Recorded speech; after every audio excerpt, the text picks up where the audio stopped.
Breaking news చూస్తున్నాం. జార్ఖండ్ లో రాజకీయం మారుతోంది. మాజీ ముఖ్యమంత్రి ప్రస్తుత సీఎం బంధువు చంపై సోరెన్ బీజేపీలో చేరతారంటూ ప్రచారం జరుగుతోంది.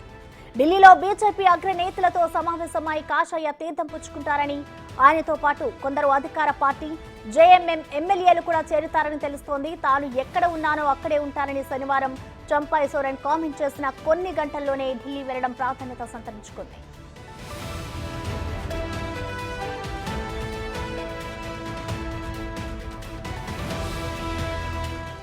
వచ్చే ఏడాది జనవరి 5వ తేదీతో జార్ఖండ్ అసెంబ్లీ పదవీ కాలం పూర్తవుతోంది. ఈలోపు ఎన్నికలు నిర్వహించాల్సి ఉంది. ఆ రాష్ట్రంలో కేంద్ర ఎన్నికల సంఘం పర్యటించి పరిస్థితులను సమీక్షించింది. జమ్మూ కాశ్మీర్ అసెంబ్లీ ఎన్నికల షెడ్యూల్తో పాటే జార్ఖండ్ కు షెడ్యూల్ ప్రకటిస్తారని భావించిన సిఈసి వాయిదా వేసింది. జార్ఖండ్ లో పరిస్థితులను పరిశీలన చేస్తున్నామని తెలిపారు.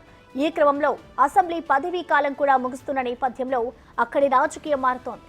ఈ స్వల్ప కాలంలో తమ శాసన సభ్యత్వంపై వేటుపడే అవకాశం ఉండదని కొందరు జేఎంఎం ఎమ్మెల్యేలు భావిస్తున్నారు. బీజేపీతో టచ్లోకి వెళ్లారు. వాళ్లకు చంపై సోరెన్ నాయకత్వం వహిస్తున్నట్లుగా సమాచారం.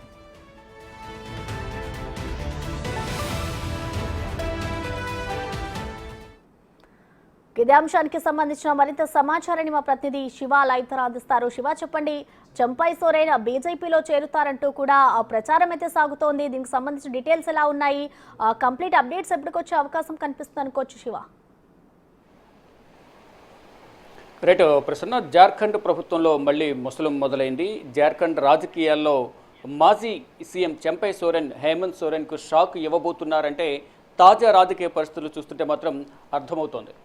ముగ్గురు ఎమ్మెల్యేలతో కలిసి చంపై సోరెన్ ఢిల్లీ పయనమయ్యారు. బీజేపీ అగ్రనేతలతో టచ్లో ఉన్నట్లు తెలుస్తుంది. బీజేపీ అగ్రనేతలను కలిసేందుకే ఢిల్లీకి వస్తున్నట్లుగా కూడా ప్రచారం జరుగుతోంది. అయితే గత కొంతకాలంగా హేమంత్ సోరెన్కు చంపై సోరెన్కు మధ్య మనస్పర్ధలు కొనసాగుతున్నాయి. అంటే గత అరెస్టు సందర్భంగా గతంలో ఎప్పుడైతే హేమంత్ సోరెన్ అరెస్ట్ అయ్యారో ఆ సందర్భంలో ముఖ్యమంత్రిగా చంపై సోరెన్ 6 నెలల పాటు ముఖ్యమంత్రిగా బాధ్యతలు చేపట్టారు. ఆ బాధ్యతలు చేపట్టే క్రమంలో అనేక మంది వ్యతిరేకత వ్యక్తం చేసినప్పటికీ కూడా ఫైనల్గా చంపై సోరెన్ జార్ఖండ్ ముఖ్యమంత్రిగా హేమంత్ సోరెన్ స్థానంలో నిలబెట్టారు. తర్వాత ఇటీవల బెయిల్పై విడుదలైన హేమంత్ సోరెన్ మళ్ళా ముఖ్యమంత్రిగా జార్ఖండ్ ముఖ్యమంత్రిగా పదవి బాధ్యతలు చేపట్టారు. అయితే ఆ సందర్భంలో కూడా చంపై సోరెన్ ముఖ్యమంత్రి పదవికి రాజీనామా చేయడానికి విముఖత వ్యక్తం చేశారు.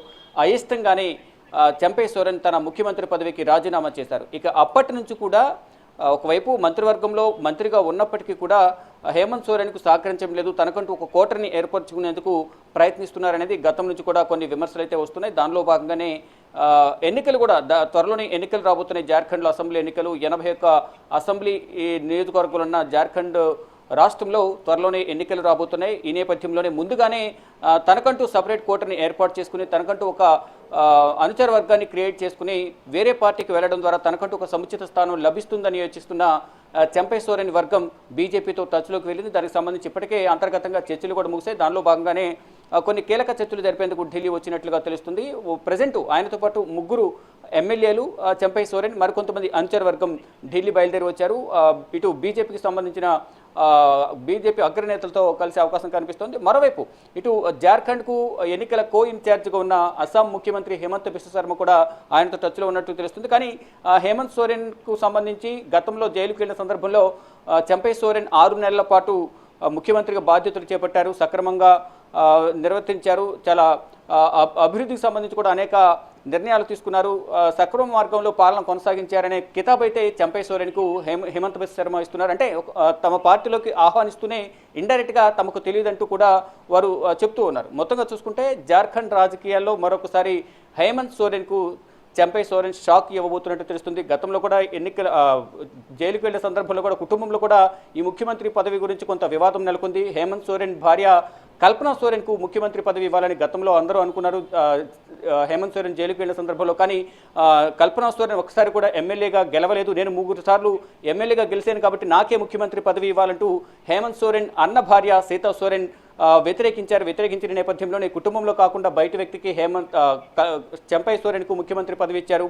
చంపై సోరెన్ ముఖ్యమంత్రిగా పదవి బాధ్యతలు చేపట్టిన కొన్ని రోజులకే జేఎంఎం పార్టీని వీడి బీజేపీలో సీతా సోరెన్ చేరారు. కానీ ఇప్పుడు అనూహ్యంగా చెంపై సోరెన్ మళ్ళీ బీజేపీలోకి వెళ్ళబోతున్నారు. త్వరలోని అసెంబ్లీ ఎన్నికలు రాబోతున్నాయి. ఈ ఎన్నికల నేపథ్యంలో జేఎంఎంకు ఎంతవరకు నష్టం జరగబోతుంది, చెంపై సోరెన్ పార్టీ వీడుతుంటే అనే దానిపై కూడా తీవ్రమైన చర్చ కొనసాగుతుంది. జేఎంఎం పార్టీ నుంచి చెంపై సోరెన్ ఒకవేళ బీజేపీలోకి వెళ్తే మాత్రం 14 సీట్లలో స్థానాల్లో ఆధిపత్యం చెంపై సోరెన్కి ఉంది అనేది ప్రధానంగా తెలుస్తుంది. దానిలో భాగంగా 81 అసెంబ్లీ నియోజకవర్గాల్లో 37 అసెంబ్లీ నియోజకవర్గాలు ఎస్సీ ఎస్టీ సామాజిక వర్గానికి సంబంధించిన నియోజకవర్గాలు ఉన్నాయి.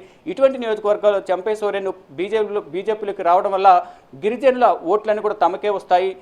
చెంపై సోరెన్ను ఏ విధంగా పార్టీలోకి తీసుకురావాలనేది ఆపరేషన్ ఆకర్షణ కమలం ప్రారంభించింది. దానిలో భాగంగానే ఇప్పటికే చర్చలు అయితే ముగిశాయి. అంతర్గత చర్చలు డైరెక్ట్గా బీజేపీ అధిష్టాన పెద్దలతో కలవడం ద్వారా చెంపై సోరెన్ ఎప్పుడు అధికారికంగా బీజేపీలో ఎటువంటి ప్రాతినిధ్యం అనేది, ఎటువంటి సముచిత స్థానం అనేది చెంపై సోరెన్కి ఇస్తారు అనే దానిపై కూడా ఒక కీలక ప్రకటన అయితే చేసే అవకాశం కనిపిస్తుంది. ఇక అధికారిక ప్రకటన బీజేపీలోకి ఎప్పుడు వెళ్తారు, ఎటువంటి సముచిత స్థానం చెంపై సోరెన్కి ఇస్తారు, వారి అనుచర వర్గానికి ఎటువంటి స్థానం కల్పిస్తారు అనే దానిపై మాత్రం చెంపై సోరెన్ ఈ రోజు లేదా రేపు అధికారిక ప్రకటన చేసే అవకాశం కనిపిస్తోంది. ఈ నేపథ్యంలోనే ఇక్కడ జేఎంఎంకి సంబంధించి త్వరలో ఎన్నికలు రాబోతున్నాయి. ఈలోపే అంటే గత ఎన్నికల సందర్భంగా 2019 ఎన్నికల సందర్భంగా 81 స్థానాల్లో మ్యాజిక్ ఫిగర్ 41 రావాల్సి ఉంది. ఇటు జేఎంఎం 30, కాంగ్రెస్ 16, ఇతర పార్టీలతో కలిపి మొత్తం 49 స్థానాలతో అధికారం చేపట్టింది జేఎంఎం. కానీ ఇప్పుడు మధ్యలో చీలిక తీసుకురావాలనే ప్రయత్నం బీజేపీ చేస్తుంది అనేది ప్రధానంగా జేఎంఎం విమర్శిస్తూ ఉంది. కానీ అసెంబ్లీ ఎన్నికలకు మరో 2-3 నెలల మాత్రమే సమయం ఉన్న నేపథ్యంలో, అంటే మరో నెల రోజుల్లో షెడ్యూల్ కూడా రాబోతుంది. నవంబర్లో ఎన్నికలు ఉండే అవకాశం ఉన్నట్టు కూడా ప్రచారం జరుగుతుంది. ఈ మధ్యలోనే ప్రభుత్వాన్ని పడగొట్టాలనే ప్రయత్నం బీజేపీ చేస్తున్నట్టు కూడా జేఎంఎం అయితే ఆరోపిస్తోంది. కానీ ఈలోపే చెంపై సోరెన్ బీజేపీ గూటికి చేరడం, వారి అనుచర వర్గాన్ని కూడా కొంతమందిని బీజేపీలోకి తీసుకుని వెళ్లేందుకు చెంపై సోరెన్ ప్రయత్నిస్తున్నారు అనేది కూడా ఒక ప్రచారం జరుగుతుంది. మొత్తంగా చూసుకుంటే ఢిల్లీ అయితే వచ్చారు, ఎవరిని కలుస్తారు, ఎప్పుడు కలుస్తారు, ఎటువంటి నిర్ణయాలు తీసుకుంటారనే దానిపై మాత్రం ఉత్కంఠ కొనసాగుతుంది. ప్రసన్న. Thank you Shiva.